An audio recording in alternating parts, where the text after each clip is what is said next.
അപ്പൊ യൂണിറ്റ് 2ലേക്ക് പോകുമ്പോൾ the guide, RK നാരായണന്റെ ഗൈഡ് എന്ന് പറയുന്ന വർക്കാണല്ലേ. RK നാരായണന്റെ ഗൈഡിലുള്ള പ്രത്യേകതകൾ എന്തൊക്കെയാണ്?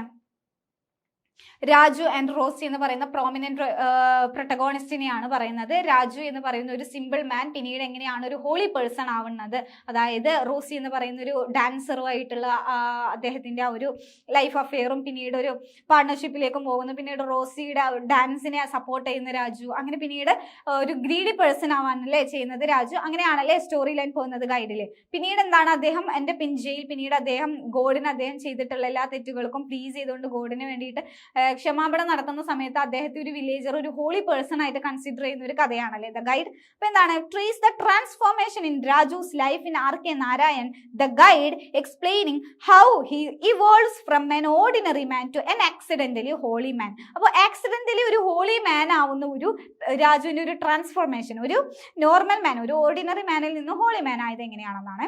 RK Narayan's the guide follows Raju's transformation from a shopkeeper son to a tourist guide. Shopkeeper son ആയിരുന്നു, പിന്നീട് അദ്ദേഹം എന്താണ്, ഒരു ടൂറിസ്റ്റ് ഗൈഡ് ആവാണ് ചെയ്യുന്നത്.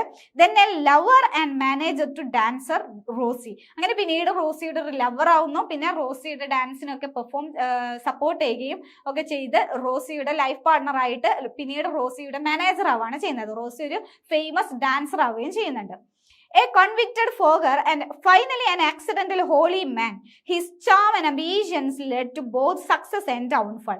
After prison, mistaken for a Swami, he takes on the role and eventually chooses to fast for rain during a drought. Through once a fraud, Raju gains meaning through selfless. The novel ends ambiguously blending faith, redemption and complexity of human changes. അപ്പോൾ രാജു എൻ്റെ ചെയ്തിട്ടുള്ള ആ ഒരു വില്ലേജിൽ drought face ചെയ്യുകയും rain ഇല്ലാതെ കഷ്ടപ്പെടുകയും ചെയ്യുന്ന ആളുകളിൽ വന്നിട്ടാണ് അദ്ദേഹം ഒരു ഹോളി പേഴ്സൺ ആയിട്ട് അവിടുത്തെ വില്ലേജർ അദ്ദേഹത്തെ കൺസിഡർ ചെയ്യുന്നത്. പിന്നീട് അദ്ദേഹത്തിന്റെ പ്രാർത്ഥന പ്രകാരം അദ്ദേഹത്തിന്റെ മരണത്തോട് കൂടിയിട്ട് അവിടെ റെയിൻ വരികയാണ് ചെയ്യുന്നത്. സോ രാജുവിനെ ഒരു ഹോളി പേഴ്സൺ ആയിട്ട് ക്രിയേറ്റ് ചെയ്തുകൊണ്ടാണ് ഗൈഡ് എന്ന് പറയുന്ന നോവൽ അവസാനിക്കുന്നത്. അപ്പൊ ഈ ഒരു ട്രാൻസ്ഫോർമേഷൻ ആണ് ഉള്ളത്. ഇത്ര എഴുതിയ പോലെ കുറച്ച് ഡീറ്റെയിൽ ആയിട്ട് എഴുതണം കേട്ടോ. Okay, then moving on. Shame, Salman റുഷ്ദിയുടെ ഷെയിം എന്ന് പറയുന്ന നോവലാണ് പിന്നീടുള്ളത്. എന്താണ് ഷെയിം എന്ന് പറയുന്ന ഷോർട്ട് സ്റ്റോറി പറയുന്നത്? സൽമാൻ റുഷ്ദിയുടെ ഒരു മെയിൻ എംപ്ലോയ്മെന്റ് എന്ന് പറയുന്നത് മാജിക്കൽ റിയലിസം ആണ്. അപ്പൊ സൽമാൻ റുഷ്ദി എന്ന പേര് കേൾക്കുമ്പോൾ തന്നെ മാജിക്കൽ റിയലിസം ഓർമ്മ വരണം. ദെൻ ഈ ഷെയിം എന്ന് പറയുന്ന സ്റ്റോറിയിൽ പ്രസന്റ് ചെയ്തിരിക്കുന്നത് രണ്ട് ഫാമിലിനെയാണ് അല്ലേ. അതായത് ഒമർ ഖയ്യൂം എന്ന് പറയുന്ന ഒരു ഫാമിലിയെയും അതുപോലെ തന്നെ സൂഫിയ സിനോബിയ എന്ന് പറയുന്ന മറ്റൊരു ഫാമിലിയും പറയുന്നുണ്ട്. ഒമർ ഖയ്യൂമിന്റെ ഫാമിലി റെപ്രസെന്റ് ചെയ്യുന്നത് വയലൻസിനെയും സൂഫിയയുടെ ഫാമിലി റെപ്രസെന്റ് ചെയ്യുന്നത് ഷെയിമും ആണ് അല്ലെ. റിയൽ പൊളിറ്റിക്കൽ ഈവൻസ്, അതായത് സുൽഫിക്കർ അലിയുടെയും ജനറൽ ജിയുടെയും real political events, Pakistan base ചെയ്തിട്ടുള്ള ഒരു റിയൽ പൊളിറ്റിക്കൽ ഇവന്റ്സിനെയാണ് സൽമാൻ റുഷ്ദി ഷെയിമിലൂടെ പറയുന്നത്. ഓക്കെ, അപ്പൊ നമുക്ക് ക്വസ്റ്റ്യൻ നോക്കാം. Explain how Salman Rushdie employs the concept of shame as a central theme and symbol in the novel shame, relating it to the characters and political allegory. അപ്പൊ political അലിഗറിയിൽ എങ്ങനെയാണ് ഷെയിമിനെ റെപ്രസെന്റ് ചെയ്യുന്നത് എന്നാണ്. Salman Rushdie's Shame in 1983 explores personal and political shame through magical realism. Sufia, who embodies shame, turns violent due to repressing, while politicians like Iskandar Harappa and presents shameless occupation. So, set in a fictional Pakistan, the novel critiques political abuse and links individual trauma to national instability. അപ്പോൾ individual ട്രോമയാണ്, national ഇൻസ്റ്റെബിലിറ്റീസിലുള്ള individual ട്രോമയെ കുറിച്ചാണ് സൽമാൻ റുഷ്ദി ഷെയിമിൽ പറയുന്നത്. So moving on to the next, sea of poppies written by Amitav Ghosh. എന്താണ് sea of പോപ്പീസിൽ പറയുന്നത്? അമിതാവ് ഘോഷ് ഓർമ്മയുണ്ടോ? സോ ഒപ്പിയം ട്രേഡ്, ഒപ്പിയം വാറിന്റെ ബിഫോർ എഴുതിട്ട് പറയുന്ന ഒരു ഇതാണ്. So discuss the significance of the ship ibis and the diverse group of individuals abroad in Amitav Ghosh sea of Popees. അപ്പൊ ഷിപ്പ് ഇബിസ് എന്ന് പറയുന്നത് ഭയങ്കര പ്രോമിനന്റ് ആണല്ലേ ഈ കഥയില്. സോ എന്താണ് Amitav Ghosh sea of poppies in 2008 is a historical novel set in 1838 centered on the ship Ibis and its diverse passengers caught into opium trade. എന്താണ് ship ഇബീസിൽ ഒപ്പിയം ട്രേഡുമായിട്ടാണ് ലിങ്ക് ചെയ്തിട്ടാണ് അവിടുത്തെ ട്രേഡേഴ്സ് തമ്മിലൊരു റിലേഷൻ ഉണ്ടാവുന്നത്. Key characters include Deeti, a poppy farmer fleeing operation. Key characters ആരൊക്കെയാണ്? ദീദി ഉണ്ട്, അതുപോലെ തന്നെ ഒരു ഫാർമർ ഉണ്ട് ഫ്ലീയിങ് ഓപ്പറേഷൻ കാരണം രക്ഷപ്പെട്ടു വന്ന ഒരു ഫാർമർ ഉണ്ട്. അതുപോലെ തന്നെ and Zachary Reid a mixed race sailor navigator racial bias and along side convicts and a indenture laboured like Kalua. So they face hardship from a bond and resist their face. The ibis become a symbol of transformation. ibis എങ്ങനെയൊക്കെയാണ് symbol ആവുന്നത്? Symbol of transformation. ഇത്തരം characters തമ്മിൽ ഒരു connection ഉണ്ടാവുകയും അവരുടെ ഒരു transformation ആണ് അവിടെ കാണുന്നത്. So it consisted as A transformation carrying its passengers towards uncertain possibly fairer futures. The novel explores colonial exploration, caste, race and identity and is the first in a trilogy. അപ്പോൾ ട്രിലജിയിലെ അമിതാഭ് ഘോഷിന്റെ ട്രിലജിയിലെ ഒരു first novel ആണ് Sea of Poppies. Okay, then move on to block 3 unit 4, that is Jasmine by Bharati Mukherjee. എന്താണ് Jasmine കഥയിൽ പറയുന്നത്? ഓർമ്മയുണ്ടോ? പഠിച്ചിട്ടുണ്ടോ? So discuss Jasmine's journey and the development including the places she lives and key themes of transformation. എന്താണ് Jasmine എന്ന് പറയുന്ന ഒരു novel Jasmine's journey in the novels is defined by a constant movement ആണ് അല്ലെ. ജാസ്മിൻ ഇന്ത്യൻ കോണ്ടെക്സ്റ്റിലുള്ള ഒരു person ആണ്. അമേരിക്കയിലേക്ക് live ചെയ്യാൻ പോകുന്നു. അങ്ങനെ അവരുടെ മൈഗ്രേറ്റഡ് ലൈഫാണ്. അമേരിക്കയിലും ഫിറ്റ് ചെയ്യാൻ പറ്റാതെ ഇന്ത്യൻ കോണ്ടെക്സ്റ്റിൽ ഇന്ത്യൻ കൾച്ചറിലും ഫിറ്റ് ചെയ്യാൻ പറ്റാത്ത ഒരു പേഴ്സൺ ആയിട്ടാണ് പറയുന്നത്. So, okay, Jasmine's journey in the novel is defined by constant movement, identity shifts and resilience. Traveling from India to various parts of America, Punjab, Florida, New York, Iowa and California. So she faces displacement and adapts by taking a new names and the roles. Her relationships, especially with Bud Ripplemeyer, shape her evolving self. So the novel explores her search for identity and the many transformations she undergoes as an immigrant in a changing world. So ജാസ്മിന്റെ ക്യാരക്ടറിൽ ജാസ്മിന്റെ ഭാരതി മുഖർജി എഴുതിയിട്ടുള്ള ജാസ്മിനിൽ പറയുന്ന എന്താണ്? Jasmine എന്ന് പറയുന്ന ക്യാരക്ടറിന്റെ ആ ഒരു ജേർണിയും അതിന്റെ ആ ഒരു റിവൈവലിസും അതുപോലെ അവളുടെ ലൈഫിൽ വരുന്ന ചേഞ്ചസ് ഒക്കെയാണ് അല്ലെ പറയുന്നത്. Then describe the narrative style of Jasmine. The narrative of Jasmine എങ്ങനെയാണ് സ്റ്റോറി ലൈൻ പോകുന്നത്? Non linear, moving between Jasmine past and present. Non linear storytelling ആണ്. അതായത് ജാസ്മിന്റെ പാസ്റ്റ് പറയുന്നു, പ്രസന്റ് പറയുന്നു, പാസ്റ്റ് പറയുന്നു, അങ്ങനെയാണ് കേട്ടോ. It's narrated by 24-year-old pregnant widow in Iowa. Her recollections of figures like childhood friend Vimala, Manhattan employer Tyler and Wiley and their child Duff help weave together the novel's fragmented narrative. Over time, these episodes gain clarity, illuminating Jasmine's transformation. So, Jasmine അവളുടെ old ഏജിൽ എത്തിയതിനു ശേഷം അവളുടെ ആ ഒരു റീവിറ്റലൈസിങ് ലൈഫിനെ കുറിച്ചാണ് നോവലിൽ പറയുന്നത്. അപ്പോൾ അതാണ് നരേറ്റീവ് സ്റ്റൈൽ കേട്ടോ. എന്താണ്? നോൺ ലീനിയർ നരേറ്റീവ് സ്റ്റൈൽ ആണ് കേട്ടോ.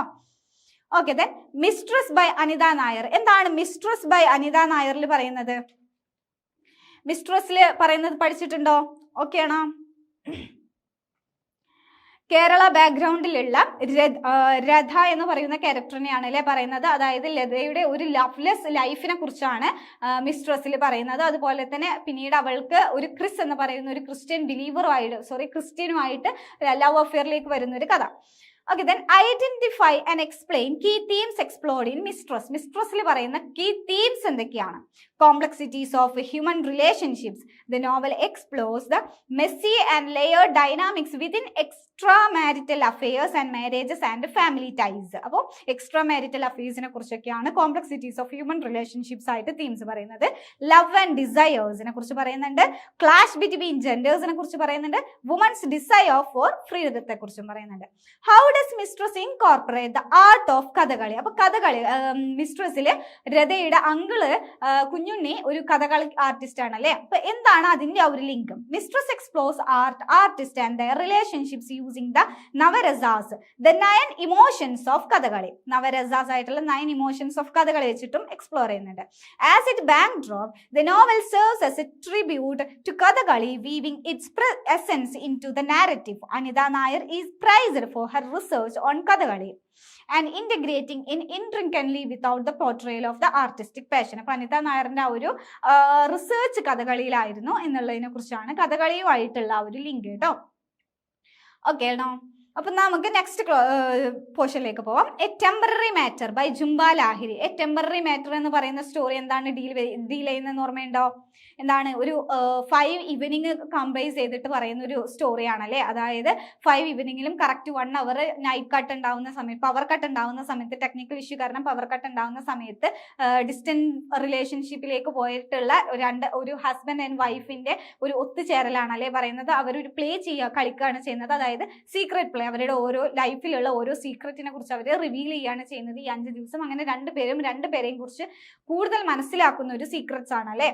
So how do the scheduled power outages act as a catalyst in the story A Temporary Matter? എങ്ങനെയാണ് ആ ഒരു പവർ കട്ട് ആക്ട് ചെയ്തത് ഇവരുടെ ലൈഫിൽ? The state that the secluded power outages act as a catalyst for Sukumar and Shobha. Shobha and Sukumar എന്ന് പറയുന്ന 2 characters ആണ് അല്ലേ. അവരുടെ റിലേഷൻഷിപ്പിൽ ഭയങ്കരമായിട്ട് ആക്ട് ചെയ്തിട്ടുണ്ട് ഈ power cut. They forces the couple to spend time together in the darkness. അവർ രണ്ടുപേരും ഡാർക്ക്നെസ്സിൽ 1 hour സ്പെൻഡ് ചെയ്യാൻ ഫോഴ്സ് ചെയ്യപ്പെടുകയാണ് ചെയ്യുന്നത്. This shared the time in the absence of light leads them to share long-held secrets, initially bringing them together. The darkened house setting itself is presented as a metaphor for their emotional state, suggesting the potential for hidden truth to emerge or highlighting their isolation. അപ്പോൾ അവരുടെ ആ ഒരു isolation capacity അല്ലെങ്കിൽ അവരുടെ ആ ഒരു isolation against ആയിട്ട് അവർ പിന്നീട് ഒന്നിക്കാണ് ചെയ്യുന്നത്. Okay, then describe the state of Sukumar and Shobha's marriage before the power outages. അപ്പോൾ പവർ ഔട്ടേജ് നടക്കുന്നതിന് മുമ്പ് അവരുടെ ഒരു മാരേജ് ലൈഫ് എങ്ങനെയായിരുന്നു? Before the power outage Sukumar and Shobha's marriage is straightened.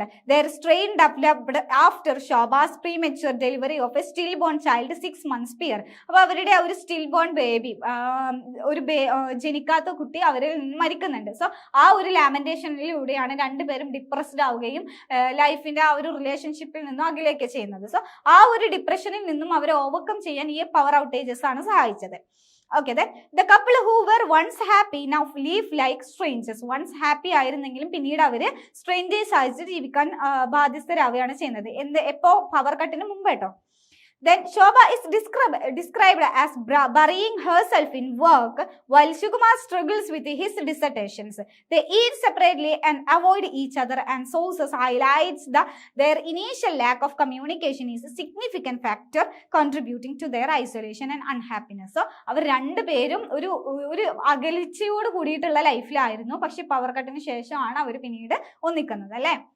Then next portion, promotion by Arjun Dangle. പ്രൊമോഷനിൽ എന്താണ് പറയുന്നത്? ഒരു ദലിത് കമ്മ്യൂണിറ്റിയിൽ ബിലോങ് ചെയ്തിട്ടുള്ള ഒരു പ്രൊട്ടാഗോണിസ്റ്റിന്റെ പ്രൊമോഷൻ, അദ്ദേഹത്തിന്റെ ലൈഫിൽ അദ്ദേഹം പ്രൊമോട്ടഡ് ആവുകയാണ് ചെയ്യുന്നത് വർക്കിൽ. അത് പിന്നീട് അങ്ങനെ അദ്ദേഹത്തിന്റെ ലൈഫ് ബിഹേവിയറിനെ എഫക്ട് ചെയ്യുന്നു എന്നുള്ള കഥയാണ് അല്ലേ പറയുന്നത്. അപ്പൊ എന്താണ് അതിലുള്ള ഒരു ക്വസ്റ്റ്യൻ നോക്കൂ. What specific instances of discrimination or challenges does Wagner face in his professional life? എന്തൊക്കെയാണ് അദ്ദേഹം പ്രൊഫഷണൽ ലൈഫിൽ വെച്ചിട്ട് അദ്ദേഹത്തിന്റെ കൾച്ചറുമായിട്ടുള്ള ഒരു ഡിസ്റ്റൻസ് എന്താണ്? Waghmare, a Dalit assistant purchase officer, അദ്ദേഹത്തിന് അസിസ്റ്റന്റ് പർച്ചേസ് ഓഫീസർ ആയിട്ട് പ്രൊമോഷൻ കിട്ടുകയാണ് അല്ലേ. So it promoted from clerk faces workplace discrimination as upper caste colleagues question his abilities and subject him to humiliation. അപ്പോൾ അദ്ദേഹത്തിന്റെ ആ ഒരു വർക്ക് പ്ലേസിൽ അദ്ദേഹം ഡിസ്ക്രിമിനേഷൻ ഫേസ് ചെയ്യുന്നുണ്ട് because of him as a Dalit person. So despite his government position, his Dalit identity limits him and he hesitated to challenge his superiors due to the internalized societal norms, being constrained by his caste in his professional life. അപ്പോൾ അദ്ദേഹത്തിന്റെ കാസ്റ്റിൽ നിന്നും അദ്ദേഹത്തിന്റെ ഒരു professional ലൈഫിലേക്കുള്ള ഒരു distance, അദ്ദേഹം ഒരുപാട് discrimination face ചെയ്തിട്ടുള്ള ഒരു കാര്യമാണല്ലേ പറയുന്നത്. Okay, then how does promotion illustrate the broader themes of the struggle for identity faced by educated Dalits? അപ്പോൾ എന്തൊക്കെയാണ് എഡ്യൂക്കേറ്റഡ് ദലിറ്റ്സ് ഫേസ് ചെയ്യുന്ന സ്ട്രഗിൾസ് എന്തൊക്കെയാണ്? The story portrays Wagner as an educated Dalit. Educated Dalit ആയിട്ടാണല്ലേ വാഗ്മയറിനെ consider ചെയ്യുന്നത്. Who has gained social mobility through promotion yet remains confined by his caste identity. So despite professional success, he faced caste discrimination in both his workplace and personal personal life. അപ്പോൾ personal ലൈഫിലും വർക്ക് പ്ലേസിലും അദ്ദേഹം caste ഐഡന്റിറ്റിയിൽ discrimination face ചെയ്യുന്നു.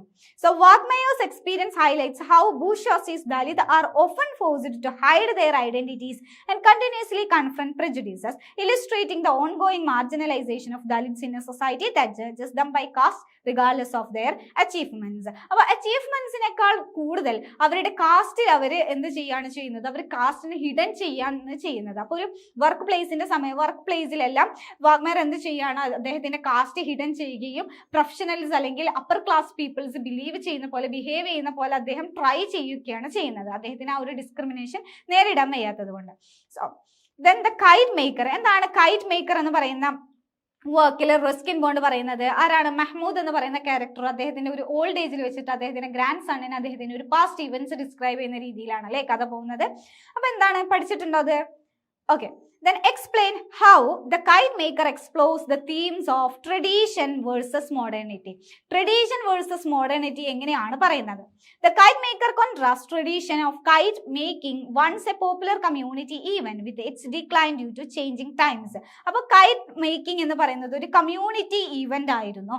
അതിൽ ഭയങ്കര prominent ആയിട്ടുള്ള ഒരാളായിരുന്നു മഹ്മൂദ് എന്ന് പറയുന്ന പ്രൊട്ടാഗോണിസ്റ്റ്. അപ്പം അത് ജനറേഷൻ വൈസ് ജനറേഷൻ അത് പിന്നീട് എന്ത് ചെയ്യാണ് ചെയ്യുന്നത്, ആ ഒരു ഇത് ഇവന്റ് പോവാണ് ചെയ്യുന്നത്, നഷ്ടപ്പെട്ടു പോവാണ് ചെയ്യുന്നത്. So the story links the loss of this art to the villagers lack of prosperity reflecting broader societal shift. അപ്പൊ ഒരു സൊസൈറ്റൽ ഷിഫ്റ്റ് അല്ലെങ്കിൽ ഒരു ജനറേഷൻ ഷിഫ്റ്റോട് കൂടിയിട്ട് നഷ്ടപ്പെട്ടു പോകുന്ന ഒരു ട്രഡീഷണൽ ഇവന്റിനെ കുറിച്ചുള്ള ഒരു ലാമെന്റേഷൻ ആണ് കൈറ്റ് മേക്കറിൽ പറയുന്നത്. Okay, the next question. What role do the banyan tree and the mimosa plant play as a symbol in the kite maker? അപ്പോൾ കൈറ്റ് മേക്കറിൽ പ്ലേ ചെയ്യുന്ന രണ്ട് സിംബോളിക് എലമെന്റ് ആണ് മിമോസ ആൻഡ് ബനിയൻ ട്രീ. അപ്പോൾ എന്താണ് അതിന്റെ symbolism? So the banyan tree under which Mahmud rests symbolizes the old with its stooped branches reflecting his old age and fading abilities. അപ്പോൾ മഹ്മൂദിന്റെ ഒരു old ഏജും അദ്ദേഹത്തിന്റെ ആ ഒരു എബിലിറ്റീസ് പോയിക്കൊണ്ടിരിക്കുന്ന ഒരു ഓൾഡ് ഏജിനെയാണ് എന്ത് ബനിയൻ ട്രീ റെപ്രസെന്റ് ചെയ്യുന്നത്. And in contrast the young മിമോസ, പക്ഷേ കോൺട്രാസ്റ്റ് ചെയ്തിട്ടും യങ് മിമോസ ട്രീ എന്താണ് പറയുന്നത്? represents the new, the butterflies flight from Mahmud's beard to the mimosa tree symbolizes the cycle of life, highlighting the transition from the old to the new. അതായത് അദ്ദേഹത്തിന്റെ ആ ഒരു old ലൈഫിൽ നിന്നും new ലൈഫിലേക്ക് വന്നിട്ടുള്ള അദ്ദേഹത്തിന്റെ ആ ഒരു ബട്ടർഫ്ലൈസ് എല്ലാം ഗോത്രൂൺ ചെയ്തിട്ടുള്ള ആ ഒരു ലൈഫ് എക്സ്പീരിയൻസസിനെയാണ് മിമോസ ട്രീയിലൂടെ കൈറ്റ് മേക്കറിൽ റെപ്രസെന്റ് ചെയ്യുന്ന മറ്റൊരു സിംബലിസം എന്ന് പറയുന്നത്. So that's all about the questions and answers. എല്ലാവർക്കും ക്ലിയർ ആയെന്ന് വിശ്വസിക്കുന്നു. Thank you.